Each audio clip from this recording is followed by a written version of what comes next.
You don't know you're beautiful.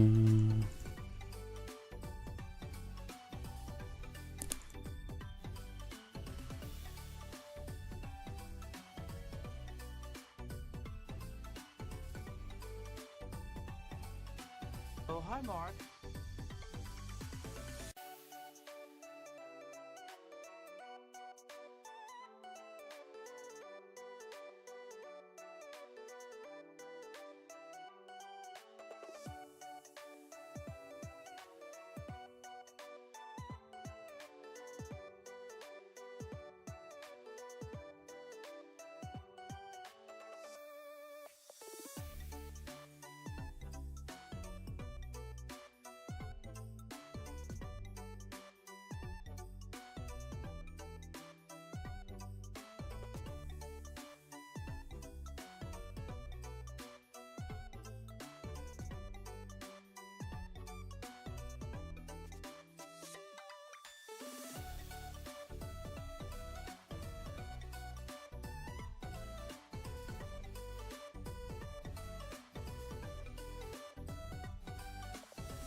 Hello, anybody there?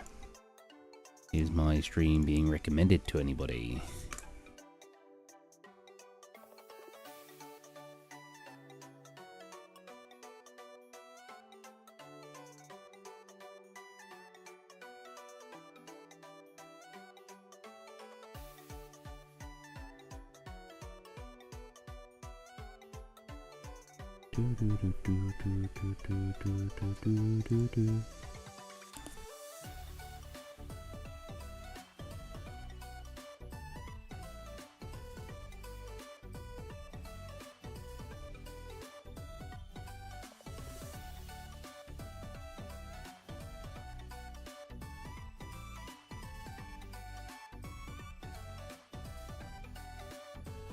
Oh, hi, Mark.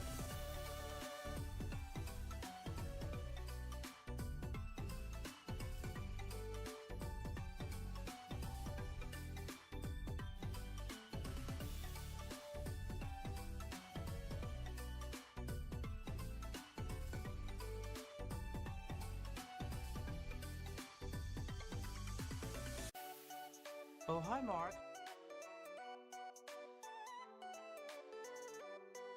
Hey, somebody's here. I can start. Stream's really dead. I mean, probably my fault for not streaming very much.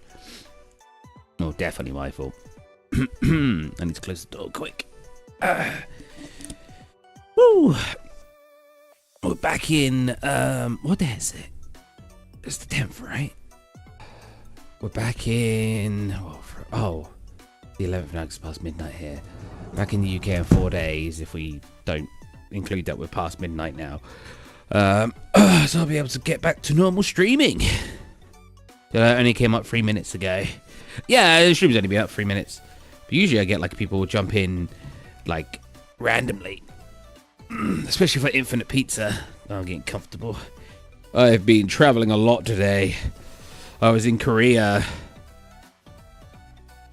12 hours ago, right? Wait, midday. I left Korea at 4 p.m. So I was in Korea 8 hours ago.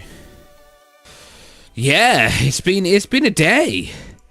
Oh, well.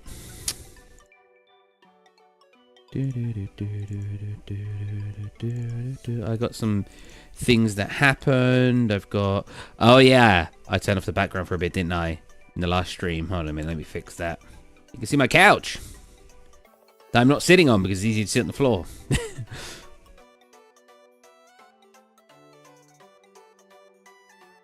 I made a friend and that friend blocked me on everything. I don't know why.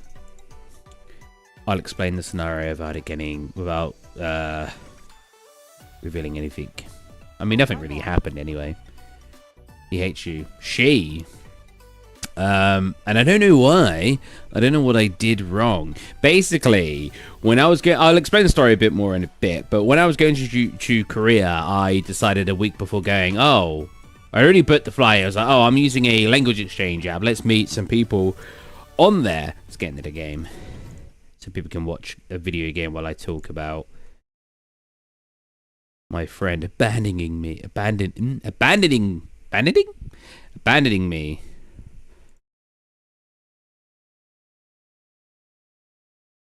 It was actually really sad, I'm not gonna lie, because I was expecting to be shown around Korea to the point where my friend, or this friend, had told me, don't plan anything because I have everything planned for you. Because I was only there for essentially 4 days. The day I arrived, 3 full days, and I went back 4 p.m. on Thursday, and you have to be at the airport like 3 hours early for this one, and then it takes 2 hours to get there, so I had to leave at like 11 a.m. anyway. So yeah, I didn't really have much of the first day there, and I didn't really have much of the last day there, but I had 3 full days. And this person I met on a language exchange app a week before going, and we really hit it off on the app. They seemed really nice. They wanted to show me around, show me loads of cultural things in Korea. We talked, we video called, we voice called, you know, all the stuff you do when you're making good friends with someone on an online application. And I go there. She literally arrives at the airport. Arrives late, but she's at the airport with me. I was going to say she was waiting for me. She was not waiting for me. She was late, which is fine. At the end of the day, I wasn't expecting her to even come to the airport. It's crazy that she met someone she'd only known for a week at the airport. She brought me gifts, like bookmarks and freaking magnets and stuff. She brought me, like, some sweets. It was crazy. She was really, really nice, really generous. And then that day, I actually booked a motel by accident. And the reason I say that is because not all motels work this way, but a lot of the motels around the area, around Seoul, apparently, you're not allowed to stay in them. You can only stay in them overnight, and that's it. Then you have to leave them for the whole day, including, you can't leave your luggage there. Now, it was about $30 a night, which you can find places for that kind of price. So I didn't really think anything of it. I was just like, yeah, it's just a cheaper hotel. I've literally booked places in Kyoto for $20 a night for me and my brother. So we only spent $10 a night. So I didn't think $30 a night was that low of a price. Anyways, the guy was just like, no, you're not allowed to actually stay here. You can only come at 9 p.m. and then you have to leave in the morning, and you can't leave your luggage here. If you want to leave your luggage here, it's an extra $60 per day to leave your luggage here.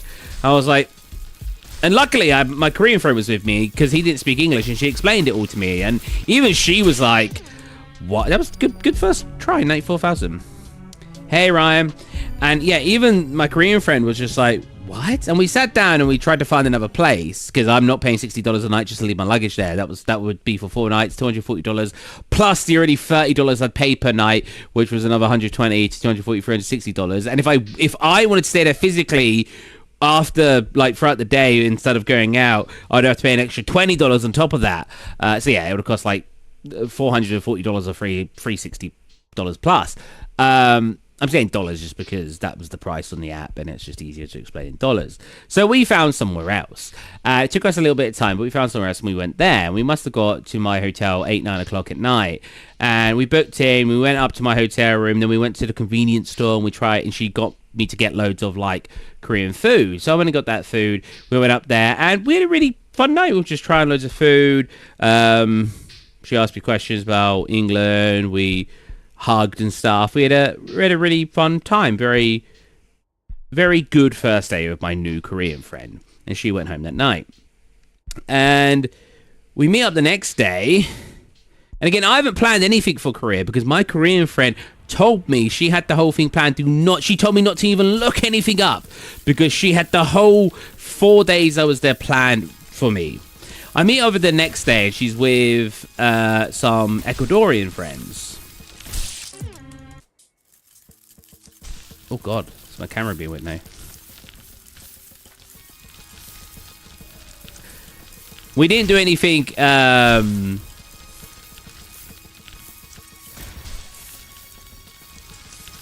do I say this politely? We didn't do anything inappropriate. It was the first day we met. We were just like, we were friends, and you know, we didn't really do anything.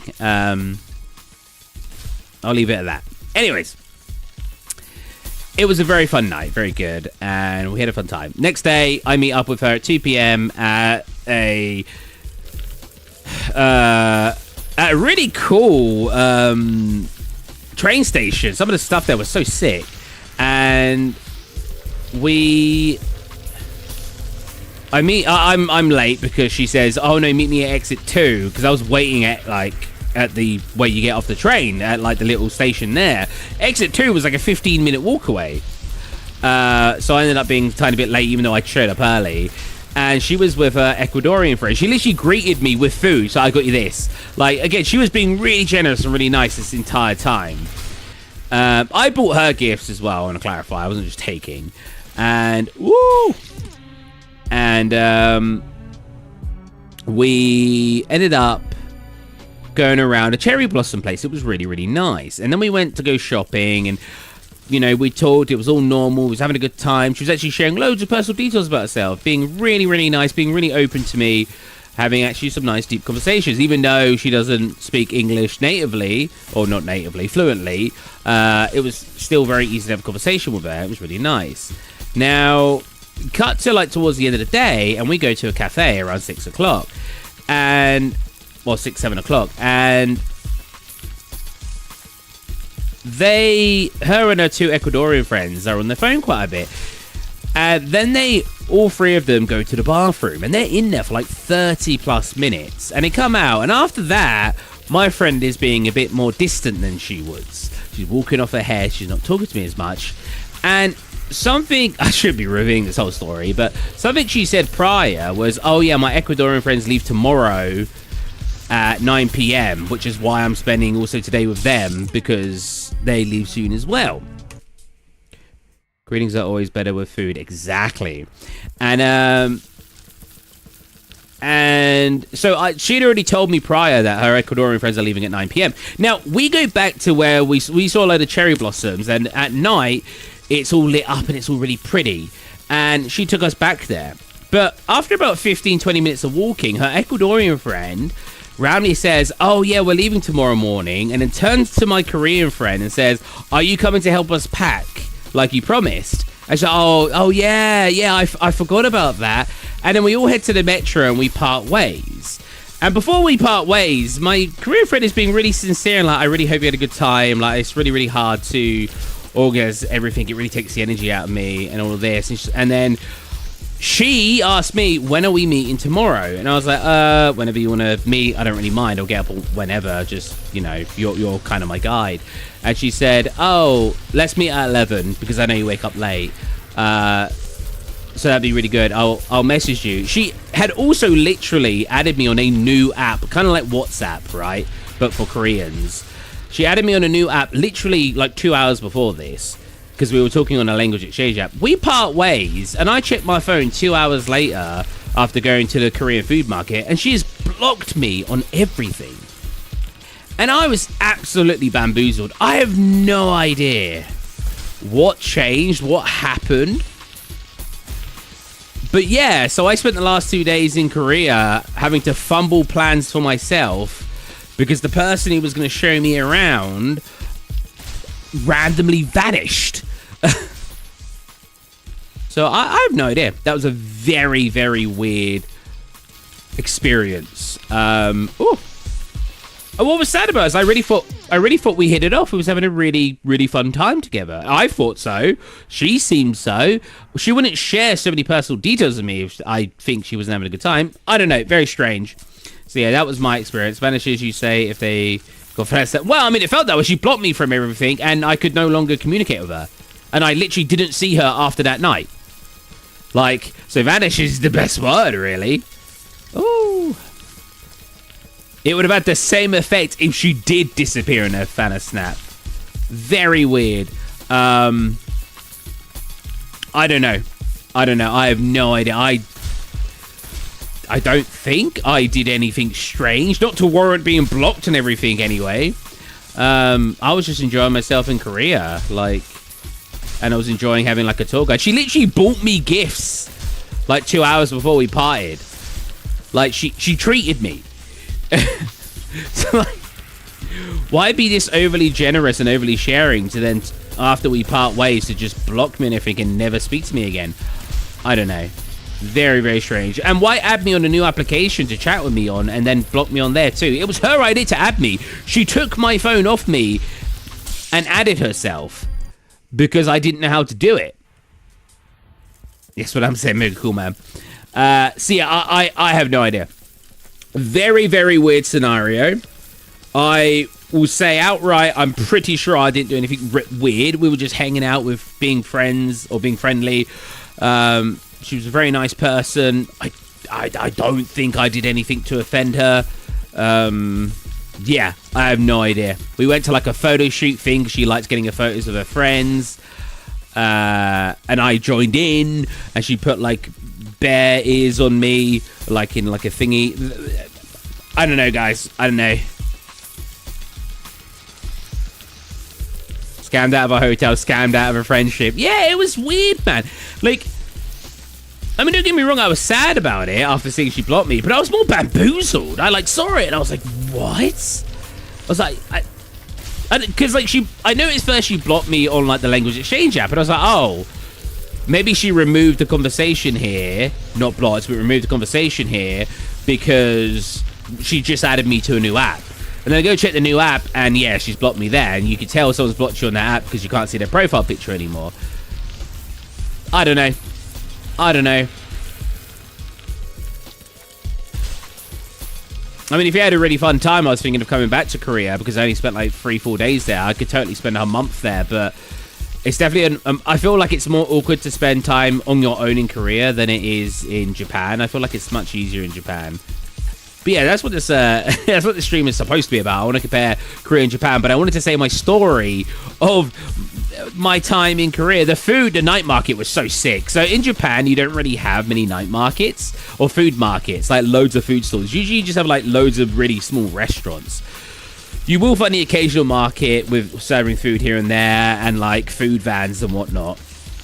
But in general, in Japan, you don't get that as much as Korea. Korea has dedicated, oh, that's dead end, has dedicated places to just get food. And it's so sick. I got like this mozzarella stick type thing. It looked like a corn dog with potato on the outside, and that was really nice. I got like a marshmallow with ice cream in the center, like this sort of big marshmallow like this. He torches the outside to make it all like a s'more, and then I asked for the one with green tea ice cream in the middle, and yeah, that was really nice. I actually didn't eat, as sad as it sounds, after my friend blocked me, the next day I didn't eat much at all because I was just kind of sad, and I didn't feel hungry, so I didn't eat much the day after. So I kind of missed out a day on trying foods. But I made up for it, I think, on the next day. I didn't go to any big restaurants while I was there, just because I didn't have enough time. And I feel like a lot of the stuff I could try in Korea, or at least in Seoul, I could probably try in Japan, minus the street food in Korea. It's okay, Ryan. I'm not that sad about it anymore. I'm thinking about it. Obviously, I'm like, oh, it's sad. I had a friend, and now I no longer have a friend. But you know, it is what it is. I want to, hold on a minute. I want to turn off my... I don't feel like it, like I said, I don't feel like I did anything wrong. I wish I got told why the person blocked me, but, you know, the pat I'd give you on the back right now. I can run through the entire day, the second day we spent with her. I spent with her and her Ecuadorian friends. Ecuadorian, is that how you'd say it? Her friends from Ecuador. And, like, I got on with her friend quite a lot. One of them didn't speak English, so it was hard to get along with her. But the other one, like, yeah, she just asked me questions. She made fun of the whole bottled water, you know. Oh, pass me a bottle of water thing. We had some banter and stuff. So it seemed like it was going really well. I don't know. I even showed her my YouTube channel, my Korean friend. I was like, yeah, I have a YouTube channel with this many subscribers. She was like, wow. Maybe that was it. Maybe she thought I was flexing. She asked about, like, something. And I went, well, I upload videos quite a lot. She said, oh, what on? I was like, and then I showed her my channel. So it wasn't like I went, bam, look, I have this many subs, praise me. You know, I didn't do anything like that. Yeah, anyways, let's compare some stuff. So one thing I think was very interesting was Seoul was a lot dirtier than Tokyo. So, like, you'd see... If I had to compare it, I'd actually say it reminded me of, like, dirty places like in England. Like, you go down some alleyways in England, it's really disgusting and messy. And, like, in Seoul, I saw a lot more of those, like, streets where... I wouldn't necessarily say these are bad, but you know, like, those sort of streets you see, like, in Indian TikToks, stuff like that, where it's, like, a load of metalwork outside and one, like, all hung up everywhere, and it's a little... well, I say little, it's quite messy, and it's just one guy, like, hammering, like... an engine part, whatever. It was just like a road full of that kind of stuff. Yeah, things were just like less clean, less organized. Like a little bit like Akihabara here, but even Akihabara, despite feeling a little bit less organized, is still relatively clean. In especially the food street, there was just bags of trash in piles in Korea. You don't see that in Tokyo. Now, is that a bad thing? It's just the vibe of the place. I don't necessarily think it's a bad thing. It just feels less clean by a decent margin compared to Seoul. Seoul compared to Tokyo. Seoul felt less clean to Tokyo. Tokyo, if you ever come here, just feels so clean. Like, I forget how messy streets can be being in Tokyo.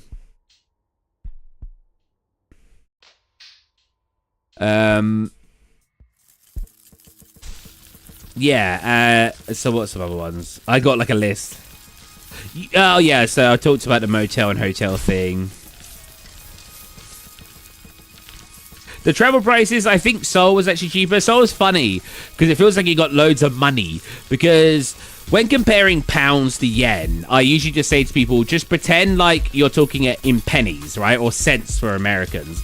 Penny, it's easier to think of pennies for the UK because of how much it's worth. So 1,000 yen, if you thought about it as 1,000 pennies, would be £10. Except half it, and then that's how much our currency is compared to yen, or the pound is compared to yen. So if it's 1,000 yen, it's like £5. Pretty easy to think about. Oh, you missed the whole story. Well, Ryan wanted to give me a pat on the back, so I think that explains the story. Yeah, so what was I talking about? I completely lost my train of thought. Yeah, so and then you get like the won, and the won is basically the same as the yen except times it by 10. So if something's 1,000 yen, which is a fiver, that's also 10,000 won. I heard your G. You heard my G?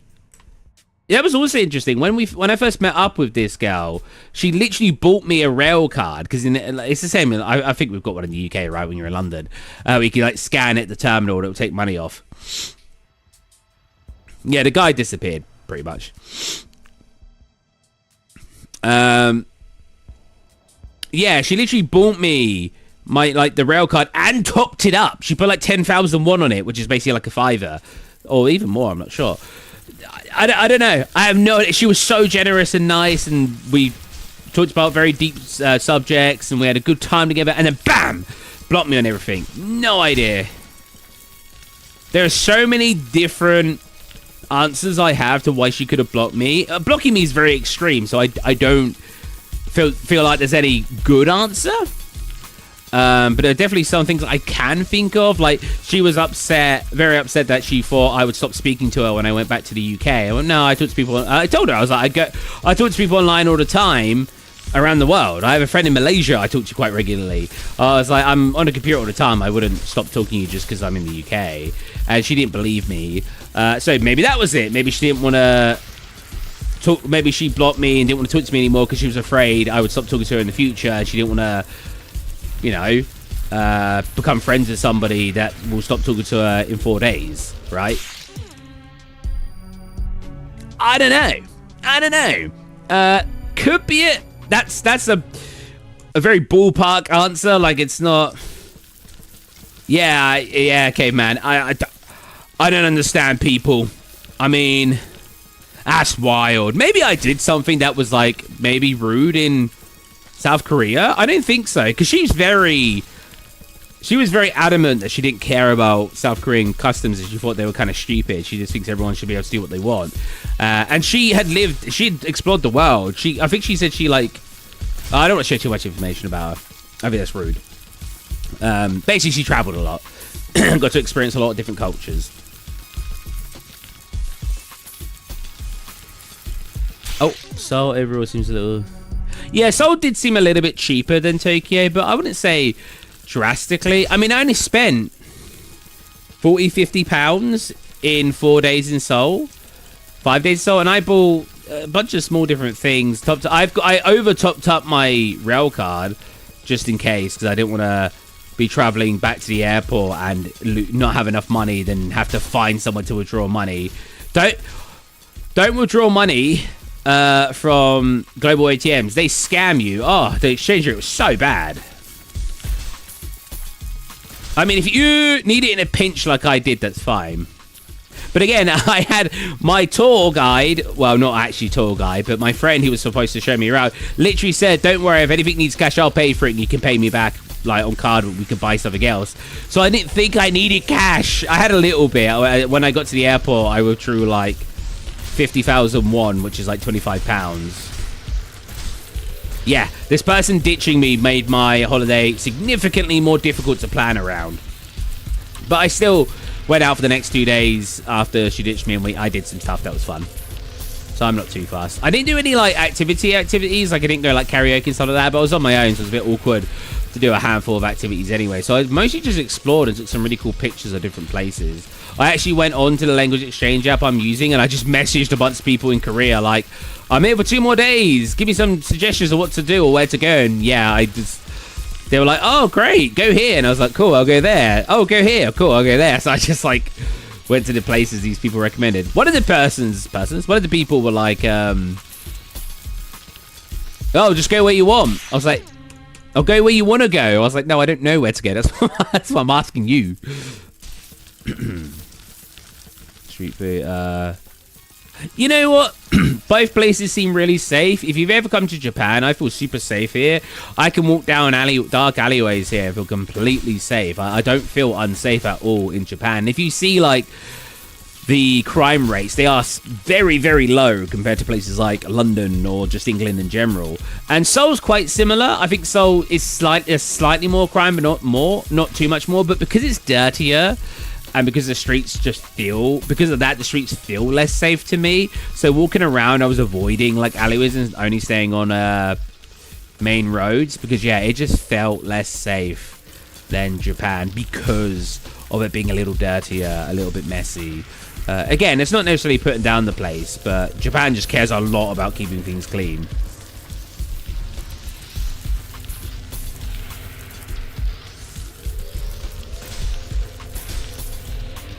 I'm actually meeting up with a new friend. Well, I say new friend. I've been talking to this person for like a month, but I was like, oh, do you want to go do something before I leave? And she was like, oh, yeah.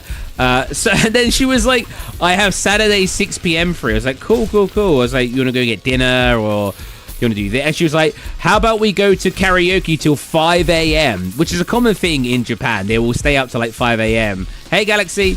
They will stay up till like 5 a.m. Because that's when because trains stop at 12. So on a Friday or a Saturday, I think mostly Saturday, they'll stay out till really early hours in the morning until the trains start running again and then go home and crash out. So yeah, apparently I'm going to karaoke till 5 o'clock in the morning on Saturday and I leave Sunday night. So I say 5 o'clock in the morning on Saturday, technically 5 o'clock in the morning on the Sunday, and then I leave late that Sunday night. So that's going to be eventful.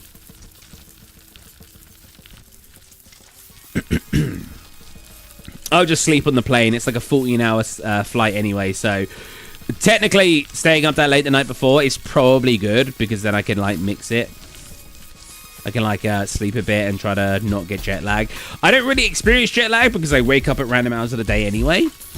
So like I'll get home and I might wake up at a weird time, but that's just normal for me.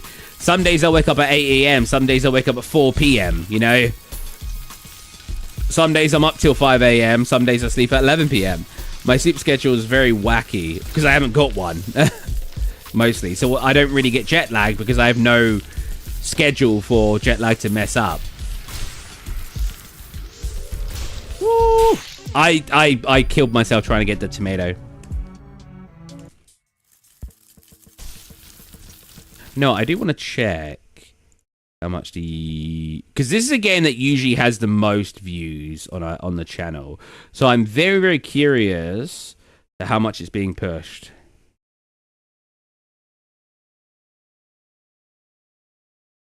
It is not being pushed at all. It is literally being pushed to 0 unique viewers, only showing up in notifications. Why? I wonder what happened to the channel. I know I've been streaming less, but I've still been uploading shorts and stuff. I don't feel like that's warrants the channel not being pushed at all anymore. It does make me feel like I've been shadow banned. Like a false positive of me doing something, and now I'm not being shown. Maybe?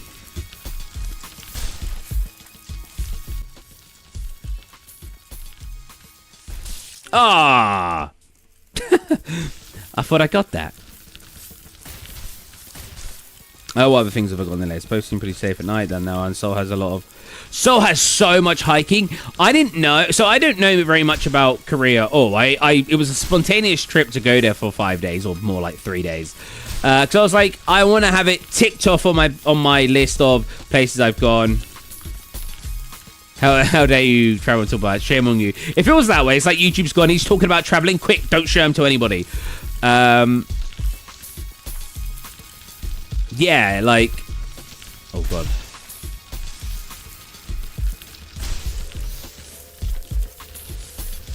Yeah, so Seoul had... I didn't research Seoul at all. Seoul had so many mountains around it. It was so pretty.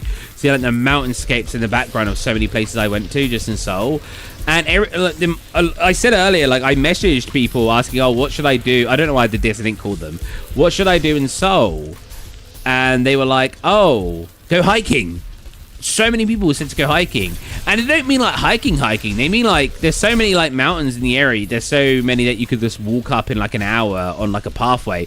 Kind of like when I did a hike in Kyoto in Japan. You've got Ichi... Oh, no, that's not right. Something like that, Inari. Oh, I can't remember its name. That's what happens when I go to Korea briefly. The only thing I knew... So something that my Korean friend said to me that I thought was funny was she said, I say thank you in Korean in a Japanese accent, which is 감사합니다. So... My dad used to do martial arts, and he did South Korean martial arts. He did Taekwondo and Tang Soo, and he used to do a little speech at the end that was all in Korean. Now, he doesn't speak Korean. He just memorized the speech, and he also knew some moves in Korean. And when he said thank you, he didn't say 감사합니다. He said 감사합니다. Like, really, 감사합니다. I think maybe Ryan, have you not seen my previous streams? Any of my previous streams, I'm struggling to even get like 100 views. I don't think it's Infinite Pizza. I think it's my channel. I'm pretty sure I've been sort of shadow banned or something, but I asked YouTube about it and they won't give me a straight answer. So, I mean, I could always play another game after this. We could always jump on Granny, which usually has always got hype, and see if we get views on that, which is always fun. And I can still talk about stuff. What was I talking about? I was talking about hikes, and then I said about something. Yeah, I did a hike in like... Yeah, so basically, just walking up like pre-made paths they consider a hike, and someone's telling me to do that. And I was gonna, and then I was like, oh, I'm only here 3 days. I did 40,000 steps like the third day I was there. I was knackered. I can walk a lot, to be fair. I wasn't even that tired, but still, 30,000 steps is a lot. I wanted to go home. My leg, actually, I only usually get sore legs, like muscles. Plus, your shoes have been like... Oh. Yeah, but the problem, Ryan, is that I can see if they're being pushed to unique viewers, and they're just not. YouTube is not pushing my short streams at all to unique viewers. It's only pushing it through notifications, which means that only people who are online right now and subscribe to me will see that I'm even streaming. Whereas in the past, I was being heavily pushed to unique viewers, which is where most of my streams, most of my views came from. So I don't know. I have no idea what's going on. Wait, I have another... Wait, I need to scroll down on the document of all my stuff.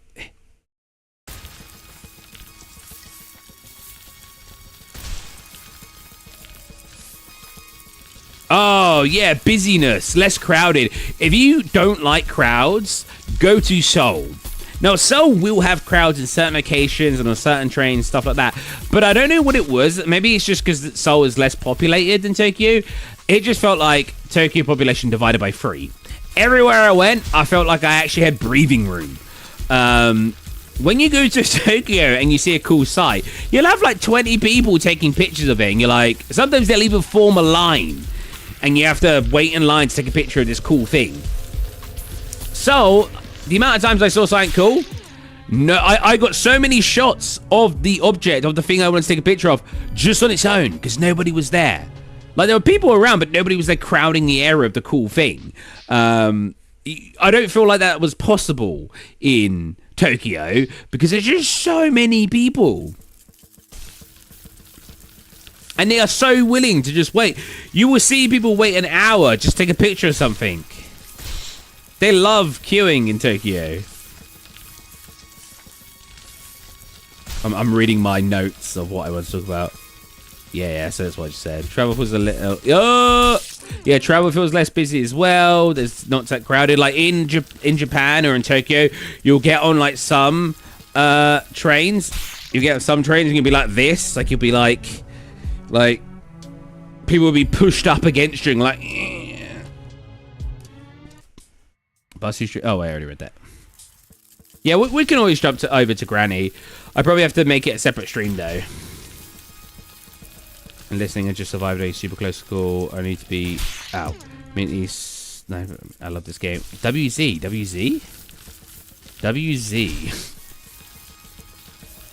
People in Seoul are able to speak... Oh, yeah, so people can speak more English in Seoul from what I can understand. In Japan, people can usually say very basic things, at least retail workers, stuff like that. Like, if they say something like about... to be fair, something confuses me. So, usually when they say fukuro, they're usually asking if you want a bag, because fukuro means bag. So, usually, you know... Fukuro-ka? They won't say fukuro-ka. They say something a bit more polite than that. Fukuro-ka is just saying bag. But they'll say fukuro something, and when I say hi, which is yes, they will then give me a bag. Recently, when they say something and fukuro or fukuro and something, and I say yes, they don't give me a bag. So I'm like, are they saying, like, do you need a bag? No, because if I said yes, they'd give me a bag. Do you not want a bag? And I say yes, and they don't give me one? I'm very confused. Oh, Warzone, right. Like... Hey Theo, how's it going, buddy? So yeah, people in Japan, because I used to see all the time on YouTube Shorts and people talk about, oh yeah, people in Japan can speak English. Not from what I can tell. Even the best English speakers I've interacted with, at least personally, like that I know are learning English, because I met up with a guy in a band and he's learning English, stuff like that. He was pretty good at basic English, but even he struggled with a lot of stuff. So yeah, from personal experience, I feel like no, not many Japanese people seem to be able to speak English, at least not to a point where you can actually converse with them. They'll know very basic things, like if they say fukuro and you don't understand, they'll go bagu, and like draw a square shape. Whereas in Seoul, I would walk into like convenience stores and be like, hello, and I'm like, oh, can I do this? Oh. Oh, thank you. And just, do you need a bag? It's all English with a slight accent, but it's still English. Really good. The amount of people in Seoul that could speak English, at least when I spoke to any convenience store worker, I didn't actually have full-on conversations with anybody, but convenience stores and stuff like that, and train stations, whatnot, people were able to speak perfectly good English and not have to use basic words like the Japanese seem to. I was really taken back by it because I'm used to like not really interacting with the convenience store worker, but I feel like when I was in Seoul, it was like they wanted to talk to me. The long drive streams, not really, only the very first one. Hey, Pate Boy, how's it going, buddy? I've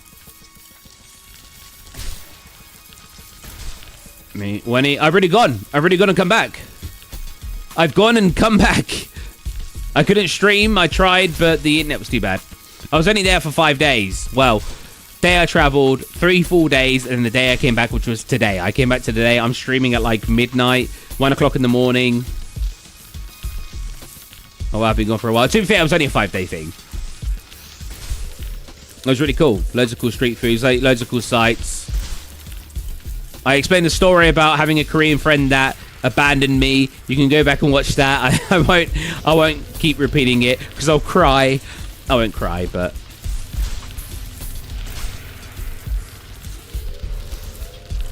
ooh, what's your favorite country?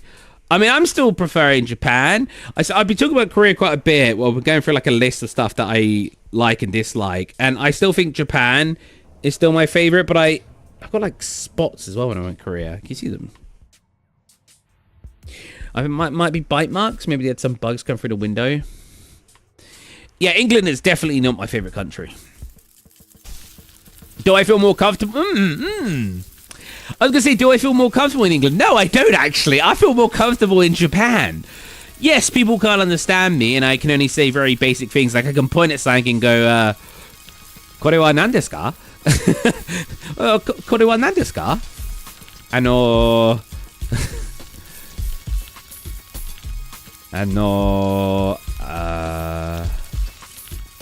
Oh, what is that one? Ramen arimasu ka? Ramen wa arimasu ka? Ah, hi. Oh, Sumisen. I know very basics.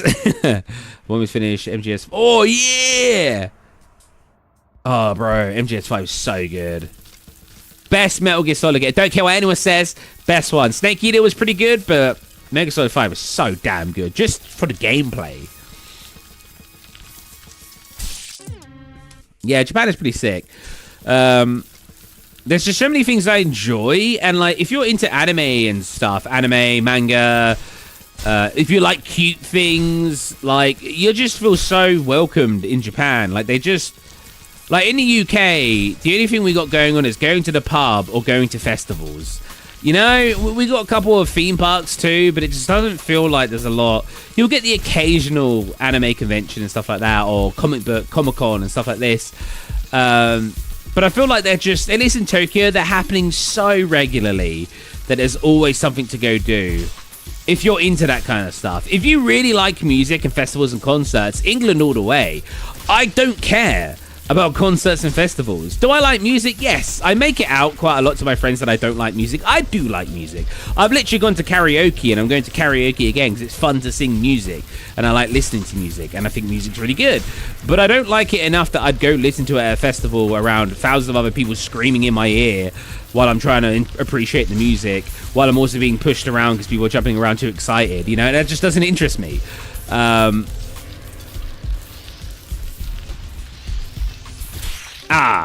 Missed.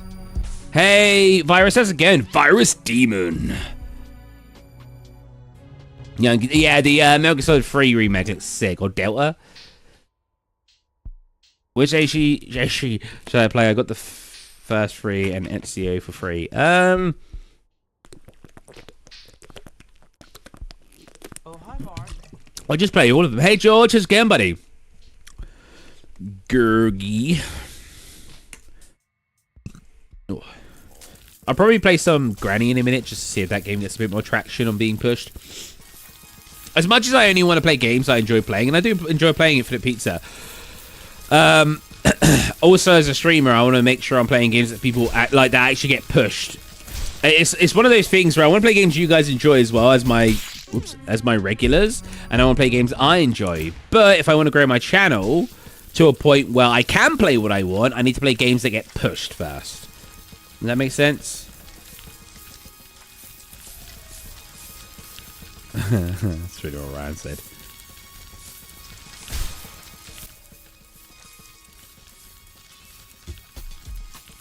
I'm just reading. I've experienced more than just basic level. However, in Japan, yeah, I already said that. Ooh. Oh, that was interesting. If you ever go to Seoul, don't use Google Maps. Now, I was told this, weirdly enough, by a scammer. That was so strange. I had like two very convincing scammers. I don't know if I told you guys this. I had one Chinese scammer talk to me, and I had one that claimed to be Japanese. No? Korean? Japanese? She even claimed to be Japanese or Korean, and she was traveling around a lot. And she was incredibly convincing. And they just talked to me, both of them, for like a month, like normal people. And only after, both at the same time, it was almost like their boss told them, all right, wrap it up. They started trying to push like a crypto scam. One tried to push a crypto scam. No, both tried to push a crypto scam. They were like, yeah, install this not suspicious app. And like, oh, come on. Actually, the second one didn't, because she mentioned the app, but then didn't push it. Really chat while playing this must be like texting and driving. Yeah, so wait, what was I saying? Yeah, the reason I discovered the other one was a scammer is because after the first one turned out to be a scammer, they didn't scam me on a clarify. They talked to me like normal people for like an entire month.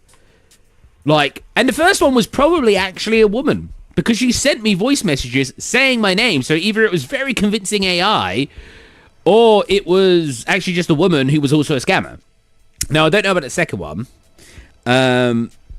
But I discovered the second one was a scammer because I backward searched some of her images, and then it came up from things from like a year ago from like a completely different person. I was like, oh, this one's also a scammer.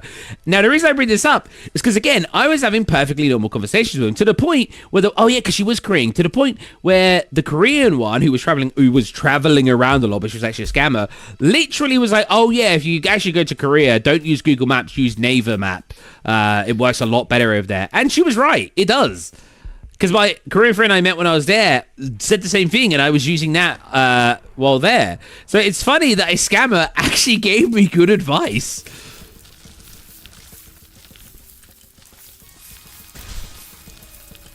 It's just like a man behind like a computer pretending to be a woman at a call center type scammer place. Like, oh no, you should use Naver Mesh, bro.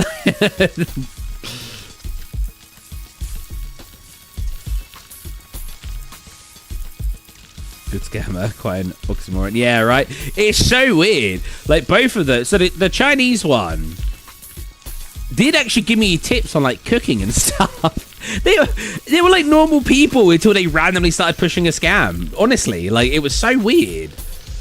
They gave actually legitimate advice and stuff on things, and comment like, "Oh, let me see what you cooked," and commented on my cooking, commented on different things. Like they just acted like normal people. And like I said, I think the first one was actually just a woman scammer. So maybe she was actually... She wasn't a made-up person. It was actually like her profile picture was actually of her, but she was just also a scammer, you know what I mean? Because I couldn't find anything when I backward searched that. It's funny. The fact that I got good advice from scammers is so weird. So yeah, if you ever travel or even talk to people on certain applications like foreign exchange apps, and they ask you, because these people asked me to add them on something called Line, and Line is the Japanese like WhatsApp equivalent. I destroyed it and died at the same time. It's quite clever, gaining your trust. Yeah, but like as soon as they say, oh, anyways, this crypto thing, I was like, well, they're a scammer, you know? So they spent all that work, they spent a month like not even replying to messages, like outright reaching out to me to be like, oh, so how's your day been, all this, and then asking about things, and went, oh, you should go visit here in Japan, or you should go get this. They even recommended good gifts to buy my family. like legitimate stuff. It's so weird. So they actually, I gained knowledge and stuff from these scammers, and as soon as they brought up their scam, I was like, well, see ya. Wild, bro. So yeah, if you actually add anyone on these apps and they ask you to add them to like WhatsApp or any sort of app like that, friends are a lie. Make sure I've made 2 cool friends while I've been here, so I'm pretty happy about that anyway. One's like a guy in a rock band, and one's like a mum who just likes hanging out. She's just like her daughter seems so sweet, but like we went to like karaoke and stuff. She seems like the chillest woman. Like she's just really fun, and she was teaching me like Japanese culture and just teaching me Japanese words and stuff. She's really cool.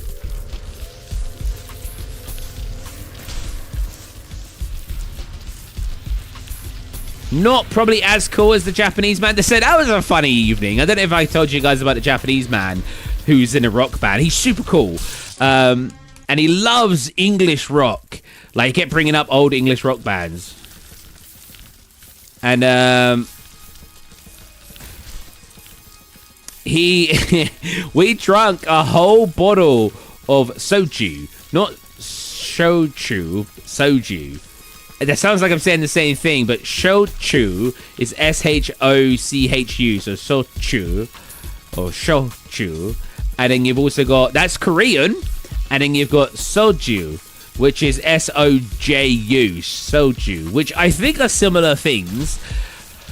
We was at like this izakaya, and izakayas are sick. This is the first proper izakaya I've been in. I've been like to a izakaya bar type place. It was, how do I even explain it? It was like this really long zigzaggy table, and they stood in the middle just serving everyone drinks. It was like it almost felt like a family get together. Yeah, I didn't know any of these people. Like, only me and the Japanese man was talking, and it was so, he got, like, it was so cheap too. Usually I go to somewhere called The Hub, and it's basically a British pub. Or they try to make it look like a British pub. It's about 700 yen for a pint of beer. We went to this, oh no, more. 700 yen for a cocktail, like 1,000 yen for like a beer, which is about a fiver, £5 for a beer. We went to this place for, it looked like a pint, 300 yen, £1.50. And it was so cool because all the walls, you didn't have a menu or anything. The walls were just filled with Japanese symbols that were like all the different foods and drinks they served. I couldn't take any pictures really because so many people there. It's rude to take pictures, obviously, of people. I signed leave for 6 days for Passover, which is dope, and I'm just now realizing I won't be able to cook like I normally do when I'm home because it's Passover. I forgot. Oh no. But yeah, so he ordered me, he bought everything, bro. Japanese people just love meeting people. And did I pay for anything? I can't even remember. He was just so excited to meet an English person and practice English. It was so fun. And he bought me 2 beers, and then we drank a 600 milliliter, is it called milliliters? Milliliter bottle. Hey, Rabo, we drank a 600 milliliter bottle of soju. We probably had half each. I probably had more, to be honest. And I don't get drunk very easily. I can't say the same about my Japanese rock band friend. He kept calling me alcohol monster because I was just not getting drunk. And he literally couldn't remember half the night. He told me the night after, and he had a hangover. So we finished this 600 milliliter bottle. It was 28%. So not as strong as like a vodka or anything, but we were drinking it with oolong tea, which is a common thing here. Soju with oolong tea. It didn't even taste like alcohol. I literally couldn't taste alcohol. It just tasted like oolong tea. It was, well, if you like oolong tea, it was delicious. I like oolong tea.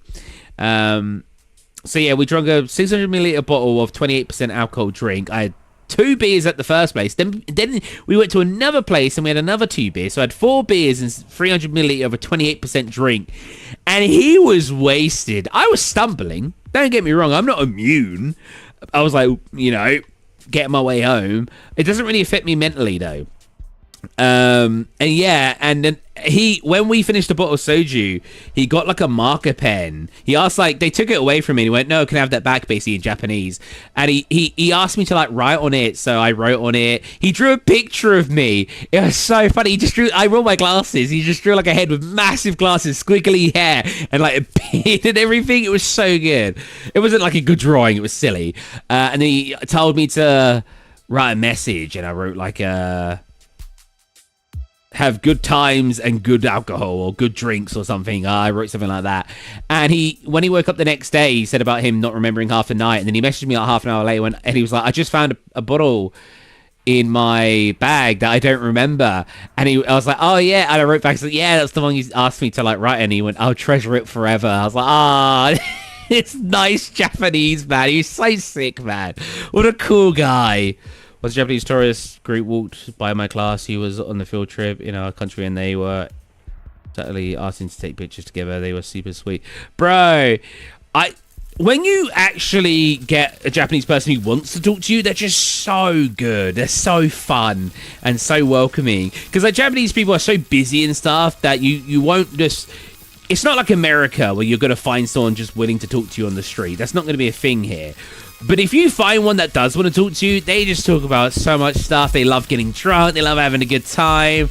And they just love talking to English people. Now, I can't say all of them, obviously, in that case, but everyone I've met, they're just such nice people.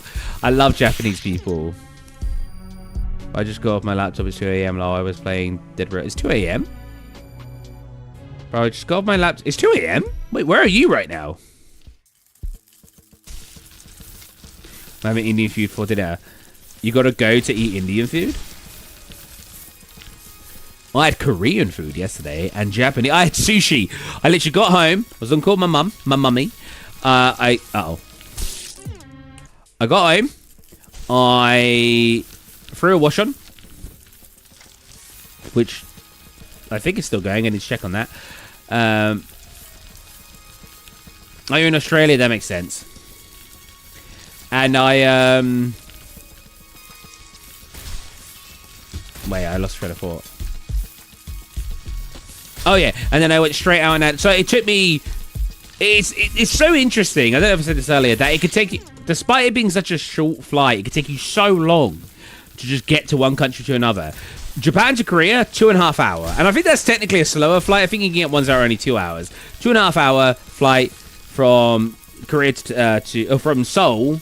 No, from Incheon actually. So there's not, from what I could tell, there wasn't actually an airport that came to Seoul, that came to Tokyo.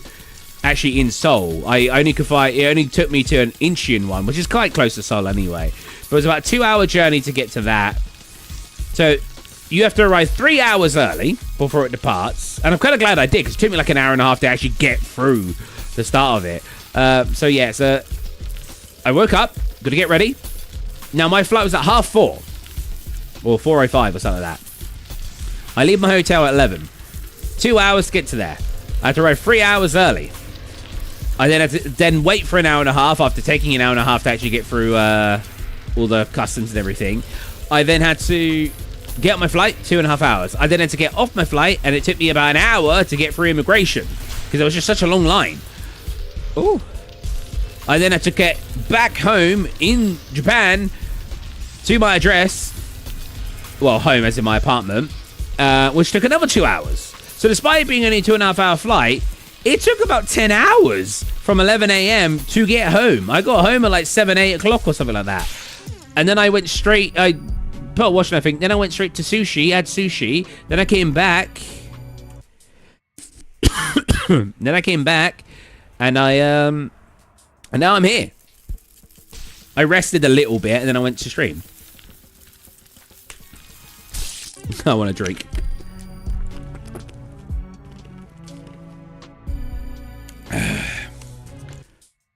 Wait, why the caveman ... did I miss like?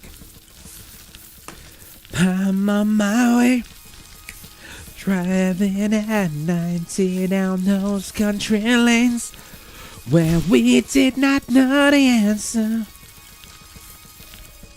Oh, you're gonna get 70 points. If you donate, you get points. That's such a sleazy thing to say. I miss the way you make me feel. It's real. Oh, something about Castle on the Hill. Ooh. You know what song I sung? In karaoke. I sung, Today I don't feel like doing anything. You're poor. I just wanna lay in my bed. Don't feel like picking up my phone, so leave a message at the tone. Cause today I don't feel like doing anything. Nothing at all. Ooh, ooh, ooh, oh my god, you're 0.55 pounds an hour. Nobody's gonna tell me I can't. One song that my Japanese friend during karaoke wanted me to sing was Chicken Jockey.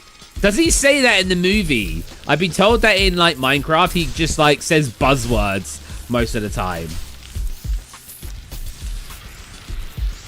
Yeah, what did she want me to sing? Was it was Backstreet Boys. Is it the You Are My Fire, the One Desire? Ooh. When I say I want it that way, tell me why. It was also One Direction. What does she want me to sing? What's a famous One Direction song? I get paid 15th of minimum 15th of minimum wage. Jesus.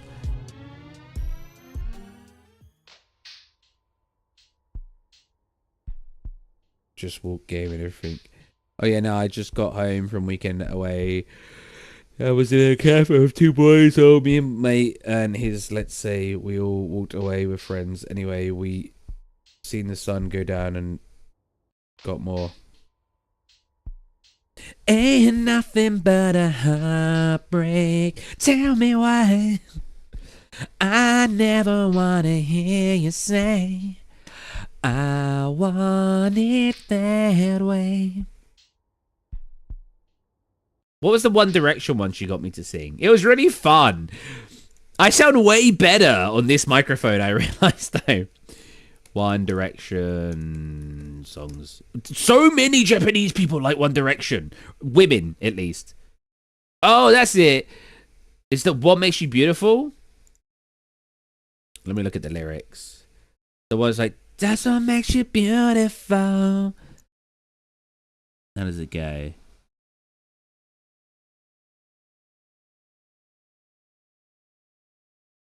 I don't even know how that part goes.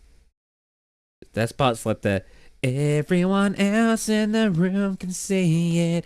Everyone else but you. And it's the baby, you light up my world like nobody else. The way that you flip your hair gets me overwhelmed. That. She got me to sing that. And it, where's the beautiful part? You don't know you're beautiful. Oh, that's what makes you beautiful. She loved hearing me sing just because you don't get many like when Japanese people try to sing English songs, it obviously doesn't come out perfectly for obvious reasons. So she just liked hearing someone English sing English songs. They were transcribing a book. Jesus, all the clips. Wait, what's that? What? Game man? Yes, they were transcribing a book. They were transcribing a book one panel at a time. They got a permaban. What? Has anyone tapped that much that they reached their limit? Oh, native English speaker. Oh, right. I was probably one of the only girls from my primary who didn't like 1D. I got so many 1D things for my birthday in year 5 or year 4. Well, year 5's like 10. I don't hate, as much as I could say I hate 1D. I don't hate 1D. It's not my type of music, but I listen to all music. I mean, that's the thing with me. I kind of listen to a bit of everything. So it doesn't really, like, I will listen to it. You know what I mean?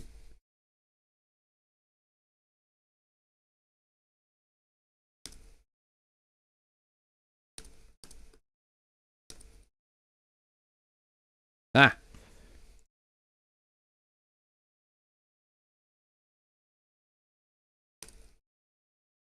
You know what as well? The amount of Japanese people and even Korean people who think like London is a really good place, mental to me. If I have parents from London and they freaking hate London. They tell me horror stories of London, and you don't even need to look far to find horror stories of London. Our crime rate in London is very high. There are a lot of really rundown areas in certain places. There's a lot of bad things happening in London. There's a lot of things to just like about London, but there's also good things about London if you only go to tourist areas, which could be said about a lot of places. But what I find really interesting is the amount of Japanese and Korean people who thought London was basically a nicer version of essentially Tokyo. And I was like, no. No, you got that twisted. One of my Japanese friends was talking about crime in England, in Tokyo, sorry. And she was saying, yeah, I saw this on the news recently, and it makes me scared for my child. And she was like, and then she said about London being safer, and I was like, no. London, the over tourist place in the UK. Yeah. So like a bunch of Australians earlier this week. It was cool. Oh, really? Have you heard of Copper Allen? Sounds familiar. But yeah, like, yeah, and she was like saying about London being safe. I was like, no. I was like, you saw something on the news about someone being attacked, right? She was like, yeah. I was like, you don't get that on the news in London because it happens so often. Like, people are being beat up all the time in London. Pub brawls happen all the time. People get stabbed. People make it sound like it happens like an insane amount. It's not an insane amount, but it's often enough. And I said to her, I was like, these things don't go on the news because it's so like regular. Whereas in Tokyo, stuff like this happens so irregularly that it's really big news when it happens. One thing that was interesting in Korea. So have you guys ever had one of those government warnings on your phone wherever you live? I think we've had one in the UK, and I think it was a test. From what I remember, it was a test to see if it was actually going to send to everybody. And it pops up at the front of your screen on your phone, and you got to like minimize, you got to get rid of it, but it will, it shows on front of whatever application you have. I've never seen anything like this come up in Tokyo. In Korea, in Seoul, every day I must have had 5 different warnings come up. One that was coming up often, it was quite dry. The humidity was quite low. It was quite dry in Korea when I was there, which felt great. I'm not gonna lie. I'm so used to high humidity from the UK. We have massively high humidity in the UK, where it's not that high in South Korea from what I experienced. And Cuba Allen, does anyone know? Because we get rocket shots at damn time. Yeah, I was just reading. But what was I talking about? Yeah, so yeah, you get warnings on your phone. And like one of the ones that kept coming up was like, oh, do not start any fires in the forest, like campfires and stuff. But it would say, don't start any. It's so dry at the moment, it's going to cause a fire. I must have got like 3 warnings a day about that. But I also got like a warning saying an old man was missing. Oh, wait. Was he old? No, I think it was only a 40-year-old. That's not that old. A 40-year-old person was missing. It said their name and I think where they were last seen and what they were last wearing. And I was like, that's actually kind of cool. Because if somebody does go missing and it's reported that they're missing, for it to show on everybody's phone, I think that's really neat. Like, what do you guys think? It was a little bit annoying, I'm not going to lie, when I was getting so many a day. But, like, especially the missing person one. Because, like, if that's sending to everybody in the country, that means everyone's going to look at that message, then look up and see if they see that person. I think that's a really good way to find missing people.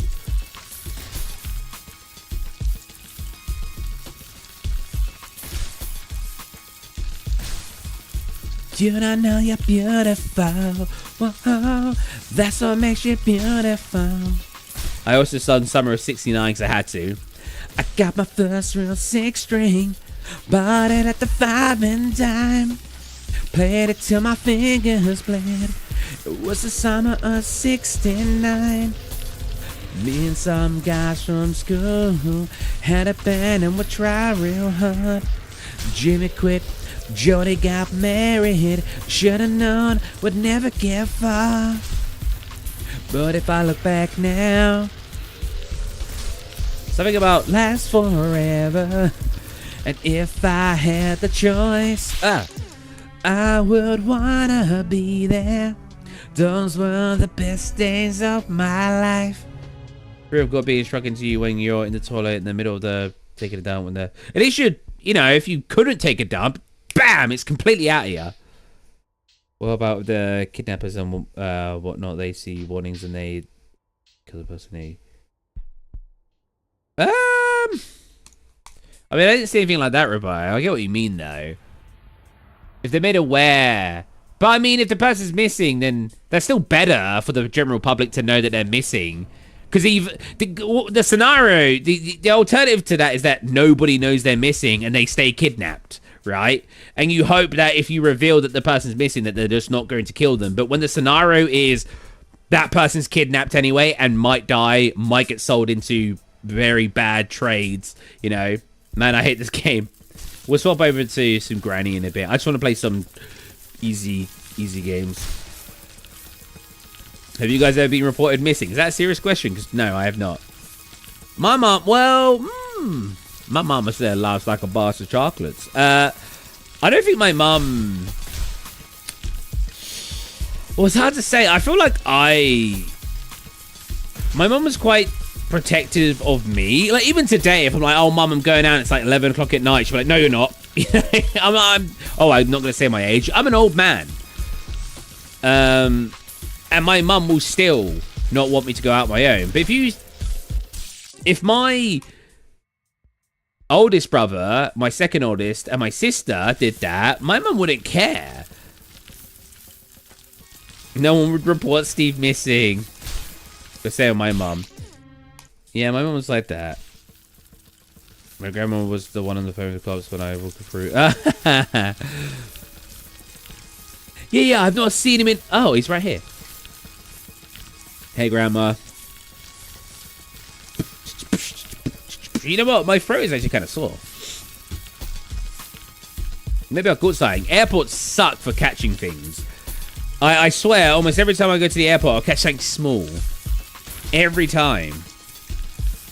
And it makes sense, because there's just so many people. You got screamed at. Oh, no. Yeah, I probably should walk around with a mask, to be fair. I actually have some masks, but I didn't go to Korea with one. Oh, wait, no, I did. I literally put them in my suitcase. Oh, why did I wear a mask? It's just such a not natural thing for me, I guess.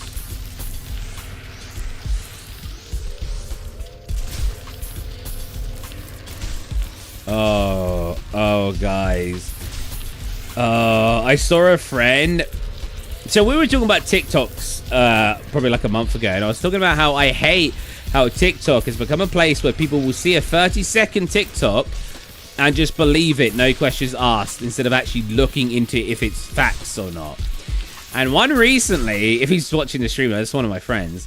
I had a friend see a TikTok of a pseudoscientist. Now, I didn't know who this scientist was. I had to research it, and I found out that, yes, he is a biologist. And when I say biologist, well, he was claiming to be a doctor, which he definitely was not. He neither has a doctorate. He's never worked as a doctor. He's never gone to med school. But on top of that, he's a biologist. And when I say biologist, he has a A-level. Not an A-level. He has a bachelor's in biology. A bachelor's in biology, for anyone who's not aware, is the lowest form of degree you get after basic school.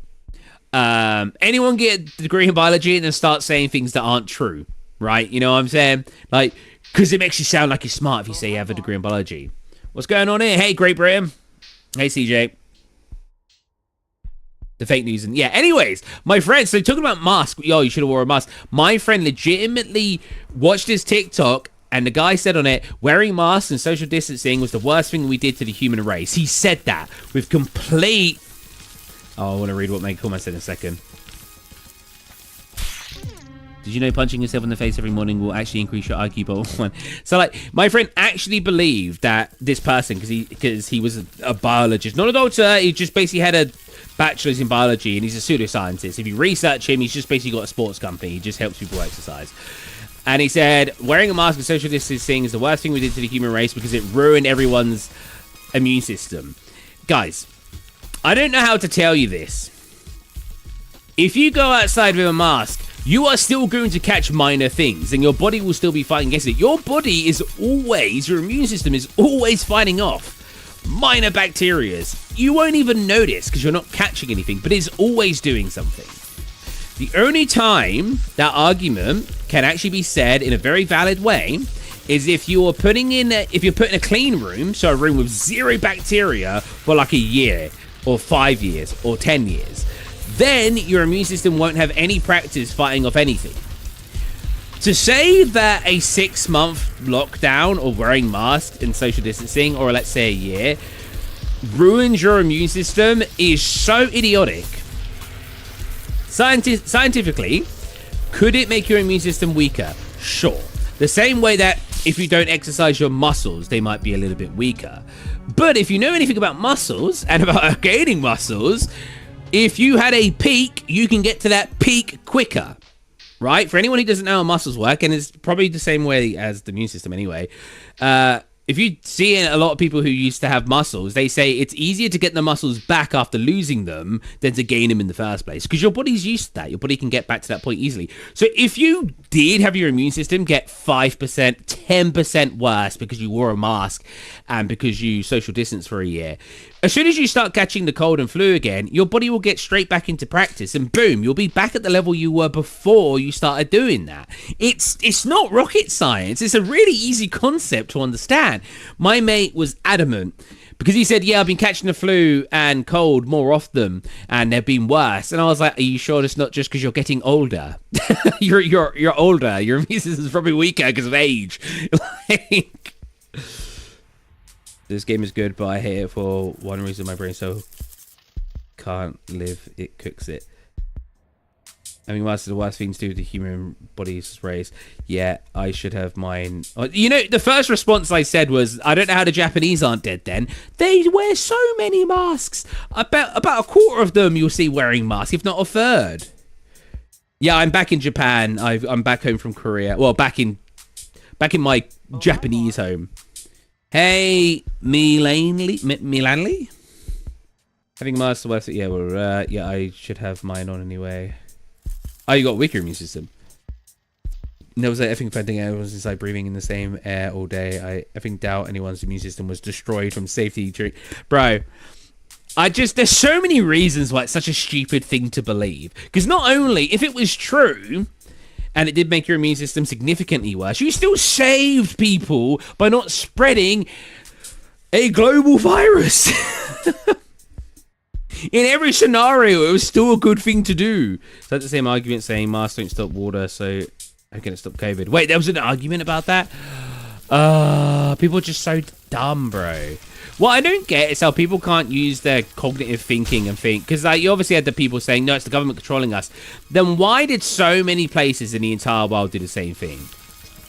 If it was like your specific government trying to control you, why is Australia doing masks and social distancing? Why is Japan? Why are all these other places? Do you think every single government are all in on this thing that they want to control you and make you wear a mask?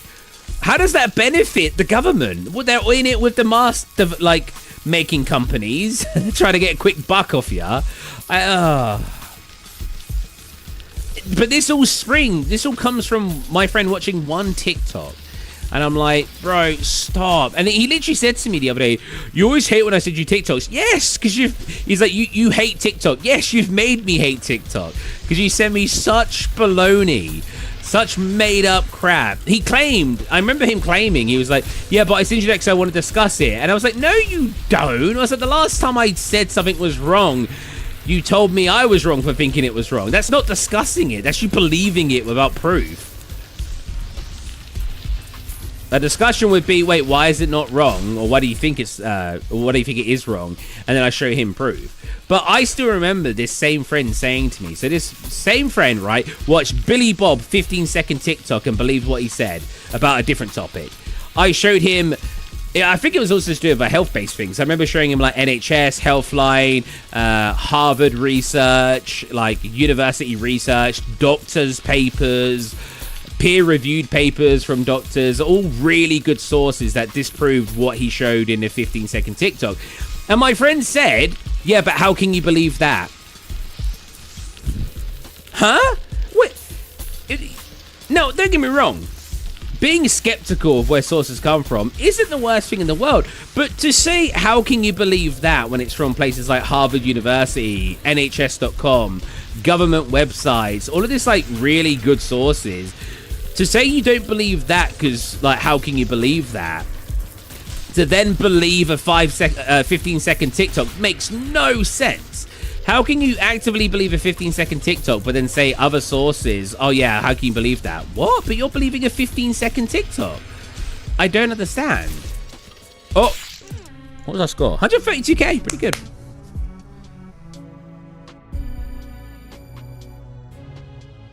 Is that the same argument saying Master? Oh, I already read that. We also, almost wiped out a few cold variants. Yeah, we did. I remember. Like, bro, isn't colds and flus technically? Hey, Flynn. This pizza's gonna be cut so unevenly. True.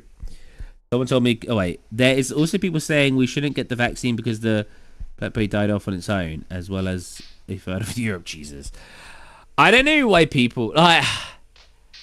There's just so many things people are skeptical of because they think the government are involved in wanting to scam you or to trick you. And I'm like, I think people give the government too much credit, honestly. I think if you look at the government and look at how incompetent in most countries they seem to be, and you really think they're competent enough to do this mass scheme to trick the populace into doing one particular thing, I'm like, nah, man, you're giving the government way too much credit. They are not that smart.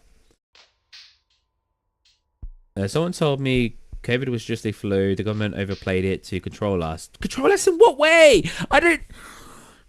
Didn't they lose money because we wasn't going out spending it during COVID? It wasn't a good thing for the government, right? Am I crazy? About what the flu did to the human race when it first died. No, I told my friend watch this and it's 2:30. Lol, she tells stop watching kids and I said I'm not, and she's like, then stop watching Big Men. Big Men! Big Men! Ooga booga, big men. There's nothing about having widespread information on access and distribution, or as we know it, the internet, everyone with an opinion thinks. See, that's the part that like confused me, right? If you separated, how do you focus on talking, looking where you're going, and also reading chat? Magic. I mean, to be fair, I'm not at the moment.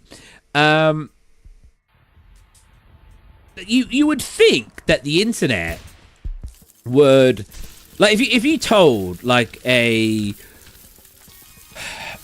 civilization, like, oh, let's introduce this thing where you can share information with each other no matter where you are in the world, information about what you're discovering, stuff like this, and you said to them, and that will help you learn things. Oh, that sounds great. That doesn't sound like it would go wrong in any way, right? And then you implement that, and then you see our civilization where not only do you do actually have doctors and scientists and presenting all this really good information that they're sharing across the entire world. You got news stations that share really good information to be wary of things, you know, all this actually good stuff. But then you get all these people sharing all this stuff that is just lies, made up, nothing, no sources to back it up, and people will just believe in that. And it's like, it's crazy.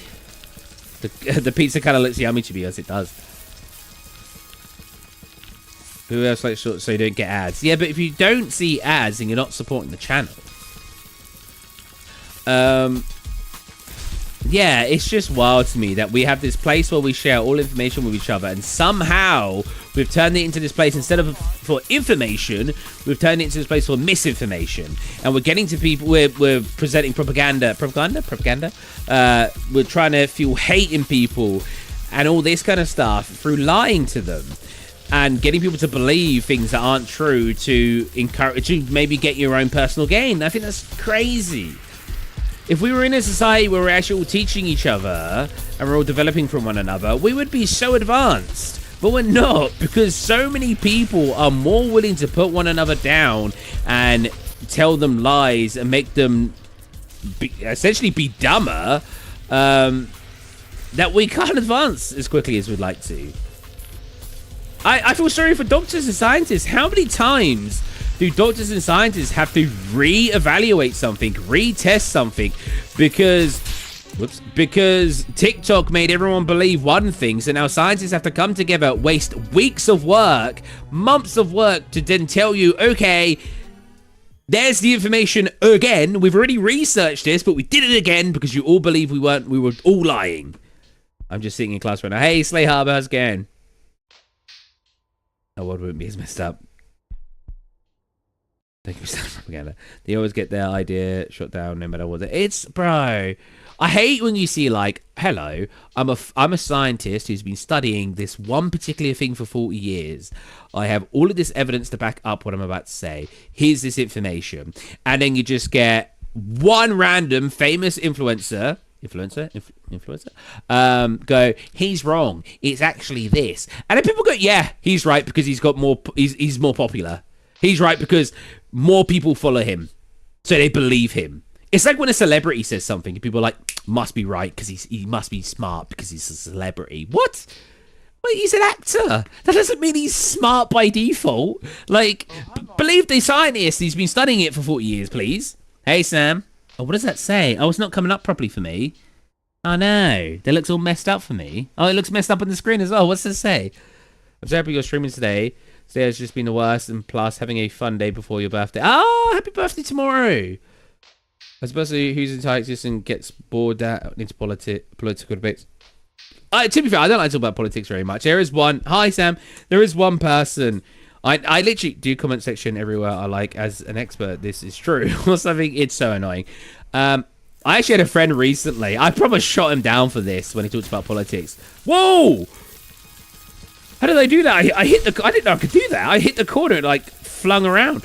I have a friend who is obsessed with talking about politics. There might be a bit of an exaggeration, but he literally said outright everything can be bought, everything can be tracked back to politics. And I was like, oh yeah. And I jokingly went, I haven't snipped my nails through a bit or something like that, so that could be boiled down to politics. And he was just like, it can, because of this you're able to clip your nails if you want to. And I was like, oh, shut up. I was like, if you want to spend your entire life trying to connect everything to politics, you're going to be so depressed. Like, said that was obsessed with talking about politics. I don't mind talking about politics in certain degrees. Like, I don't mind talking about politics when you're talking about how certain systems work, right? I like talking about things like, you know how like seats work, right? Seats versus overall vote. So if it's called seats, people get really upset about that. But the whole point of like seats and stuff, and no, I'm not siding either side here. Right? I'm just saying the point of why they do this. If you had like, let's say you had 5 seats and 1,000 people. Let's say 100 people to make it easy. You had 10 seats and 100 people. You had one area with only 5 people, one area of like 10 people, then a bunch of areas of like 1 or 2 smaller amounts. And the problem is they live so far away that they have different sort of miniature cultures in themselves. When you get something that's like voting for something important, when it's done through seats, you're giving the same amount of power to each of those regions, even though their population is smaller. And it's because the reason for it is just because the cultural differences and what those areas might differ from other areas simply because of where they are and the culture of that area. So there is a reason for it. The problem is people don't want to believe that there's a reason for anything. They just want to hate and get upset about things. And I think that causes a big issue. Is like, understanding why something's done in a certain way is helpful, because then you know why it's done. Even if you disagree with it still, it's good to know why it's done that way. You know what I'm saying? You will come back from... See what Sly Harbor's saying. When are we playing Granny? My brain starts out. Oh, we last round we'll play after this. I'll set up another stream for it. It goes differently. Yeah. I mean, usually the cultures aren't like, and the religions aren't differing that much in the same country. But yeah, they do enough that's why seats exist. To give, I say seats. There's probably a better word for it. You guys know what I mean. All right, we'll swap over to Granny. So for anyone who is here right now, I'm going to be closing the stream. Can I make it so I don't close it for Twitch? No, I can't. I'm going to be closing the stream and reopening a new one for Granny, because I do like them when they're separate. Why did my phone vibrate? I don't have any messages.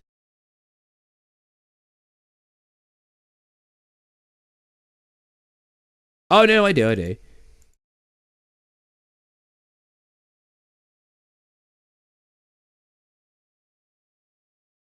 It's just not being updated. Japanese people get so excited when I send them my voice, like just talking. and saying something, and they're just like, "Oh my god, your voice is so good." And it's not that's not me gloating to say my voice is good. They're just excited to hear a British person speaking, because when I've talked to a lot of Japanese people, they never hear British accents. They mostly hear like American accents, so they get really excited when they hear a British accent. And as a British person, I think that's great. Like, obviously.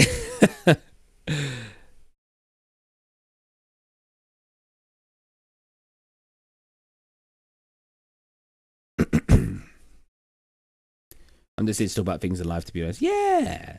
I love talking about random crap. I'm a yapper. My friend literally said that to me. He was like, "Yeah, but you'd be great for streaming." I was like, "What do you mean?" It's like, "Because you just like talk. Like that, you're made for it." It's like that's what like. It's like you should have been streaming ages ago. That's it's kind of a nice thing to say.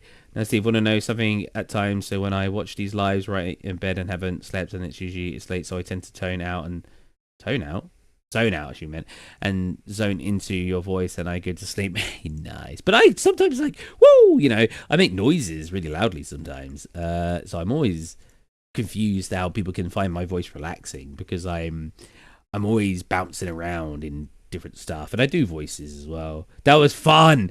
I've never been able to be like one man, one mission, like in an actual microphone that boomed the entire room. At karaoke, obviously when you talk, it plays it in the entire room. So when I actually got to pick up the mic, because she was asking about things, I was like, yeah, I've done like voice acting. I've been paid to do voice acting in the past. Either just my normal voice, or sometimes it's one man. Sometimes it's just one man, one mission, one. Like that, one man versus one man. Sort of different, or even like high-pitched voices. Do you know the Muffin Man? Stuff like that. People have paid me to do different voices. And she asked, like, what's the one that people tend to pay you for the most? And I literally picked up the microphone. I was like, one man, one mission, one desire. And she was just like, whoa. I can sometimes fall asleep to loud noises. I'm sure I feel like, you know what? I actually, weirdly enough, and I couldn't believe my twin brother did this as well. And I think my older brother, I listen to some really weird stuff when I go to sleep. I say really weird, usually like ASMR, where they like play around with the ear. That's not really a good way to put it. They do like a feathered thing sometimes. Sometimes they just make noises. The Muffin Man? The Muffin Man! She's married to the Muffin Man. My lord, we found it. Well then, bring it in. And then they look at the mirror and he's like, whoa, whoa, whoa. Don't tell him anything. No. And he gets tossed into the bin. I know a lot of Shrek. Ogres are like onions. They stink? Does he say stink? Yeah, he's like, yes, no. Oh, we can leave them outside to get a brown stuff. No, layers. Onions have layers. Ogres have layers. We both have layers. Oh, you both have layers. Huh. Cake. Everyone has cake. Cake have layers. Ogres are not like eggs. I can't really do Donkey and Shrek, but it's fun to quote them. It's all white noises you're falling. Yeah, pretty much, right? It's just noise. I don't really fall asleep to rain and stuff. I've added one of the streams, right? Hold on a minute. I'm getting distracted. My throat is actually hurting. Is that one? Yeah, I know it's a duplicate stream key. It's fine. Right, let's stop the stream and